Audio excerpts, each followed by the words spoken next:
As the realities of COVID continue to exact their pound of flesh from every single part of our world, more and more, you and I are being asked to ask the big questions about what we want our future to look like. As it canceled its second consecutive season, a local theater company here in Calgary asked its supporters to help them finish this sentence. Art is essential because.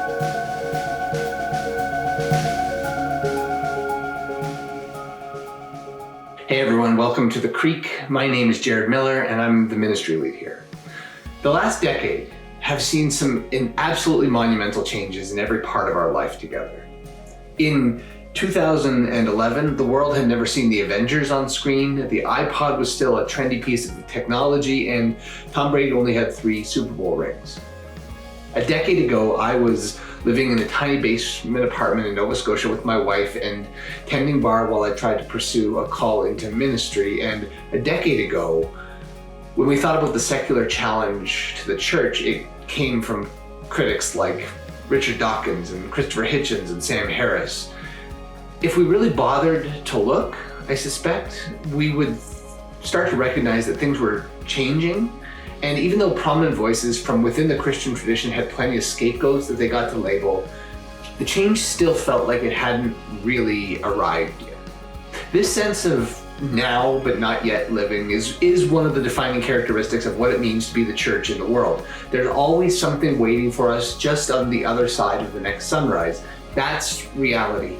As St. Augustine put it, our hearts are restless until they find their rest in God. We are not made for this place. But a decade ago, culture felt like it was pregnant with this kind of expectation. And then every so often, a piece of art comes along that really helps solidify that reality. Art has arguably played a huge role for us here at The Creek in being able to find ourselves in God's story. I spoke about that here. You can go watch that video on your own. But here are some of the answers that came to that question I mentioned at the top of the video. Why is art essential? Art is essential because we cannot see the light in the dark without it. Art is essential because it fills in the gaps where reality is limited. Art is essential because it's how we make sense of the world outside us and the world within us and then share it with the world around us. Art is essential because it gives expression to the unexpressed and the inexpressible. Art is essential because it is like air. It's the expression of life and the struggle and beauty and grace and pain and hope and helps us make sense of our world. How can it not be essential?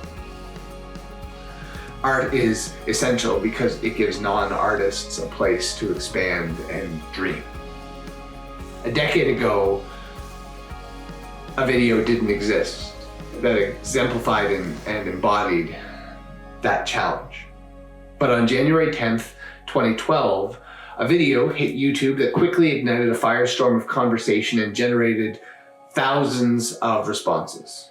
Garnering more than 6 million views in just 3 days, Jefferson Bethke's spoken word poem, Why I Hate Religion But Love Jesus, sparked a conversation in our culture that we are still contending with today.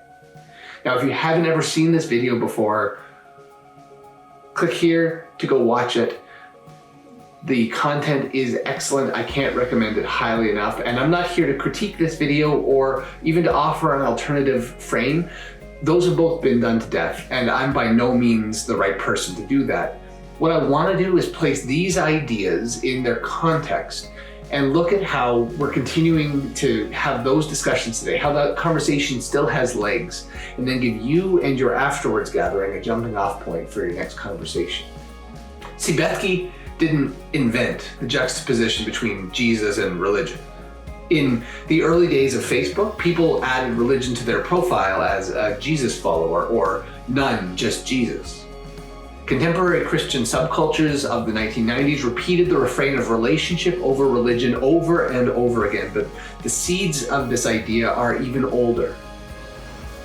Not the first, but arguably the most influential proponent of this idea was writing from inside a German concentration camp in 1944. Here's what he wrote. We are moving toward a completely religionless time. People, as they are, simply cannot be religious anymore. And if, therefore, man becomes radically religionless, what does that mean for Christianity? If religion is only a garment of Christianity, and even this garment has looked very different at different times, what then is a religionless Christianity? 7 decades before anyone would put words to the experience of secularity, Bonhoeffer imagined it as an inevitable reality based on the experience that he had in his life to that point. Today, in 2021, we are fully living the experience of a religionless life, and now more than ever, the question of how Christianity becomes part of that life is more important than it's ever been before.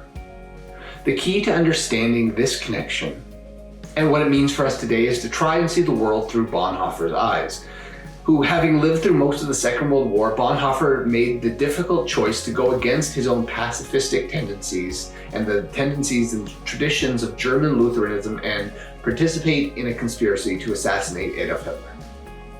For that crime, Bonhoeffer was sentenced to live out the remainder of his days in a prison camp.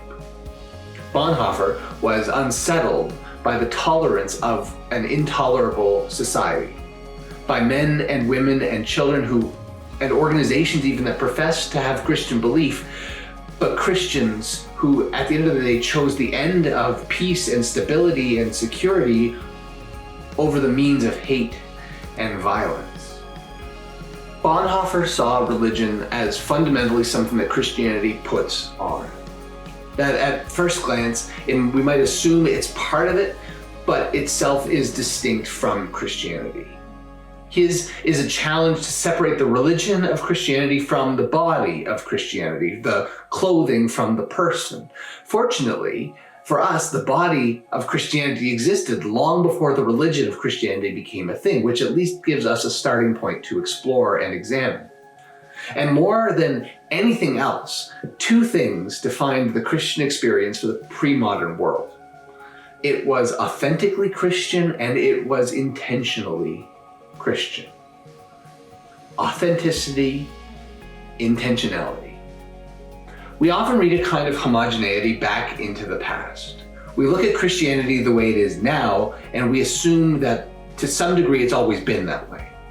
Generally, this is what's referred to as an orthodoxy interpretation. When we think of authentic Christianity, we read our own convictions onto the past in a way that isn't as clear-cut as we might think. For example, the Council of Nicaea is generally regarded as the turning point in the establishment of Christian religion. It produced one of the most significant creedal statements in all of Christian history and established an agreed-upon formula for how God was both 3 in 1 and how the person of Jesus related to God the Father. But ultimately, its decisions came down to votes, and the margin on those votes, was razor thin. If only a handful of people had been swayed one way or the other, it is entirely possible that we might have built an entire orthodoxy around an established reality that Jesus was of similar substance to the Father rather than the same substance. The fact that the vote was close meant that a not insignificant part of the church had a different view of the Trinity for a long time. We're talking multiple centuries. Rather than orthodoxy, historians refer to this tension as heterodoxy. And it's generally assumed that it was the predominant way of being Christian in the early centuries of the church's experience.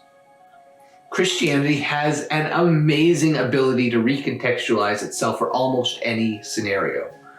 It's one of the things that makes Christianity unique and so diverse and flexible. And the nature of that flexibility means that the message is always going to slightly adapt as well.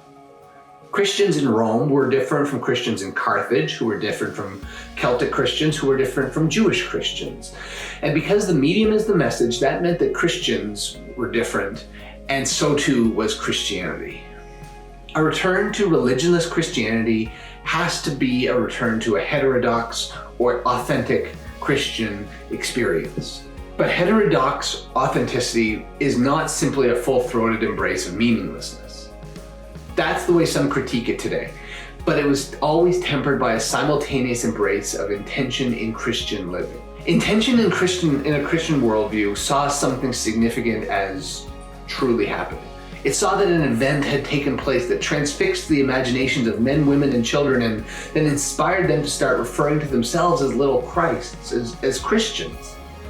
The reality of the resurrection as an event in history could mean different things in different places, but it could never stop being true. It couldn't mean nothing. Intentional Christianity was therefore able to stand up to the challenges of persecution, of poverty, and of rampant disenfranchisement for 4 centuries. Christians were remarkably patient. And the fact that Christians were so sold on this singular reality gave rise to everything else that they did. Intentional Christianity held the tension of heterodoxy, but refused to ever waver on this truth, that Christ who had died was now alive. And that truth changes everything. We're living today in a religionless age more than we ever have at any point in time. And today, more than ever, it's vital that we get this right. Here at the Creek, one of our chief aims is imagining a body together that can be both authentically Christian and intentionally Christian. If you would like to join us on this journey, please make sure that you are subscribed here on YouTube, follow us on social media, go get the Creek app, and stay tuned to the end of this video because there'll be a slide with questions for you to discuss with your Afterwards group. If you want to find out more information about what Afterwards is, click here to watch that video. For now, take care of yourselves and take care of each other. We will talk to you soon. All the best. Cheers.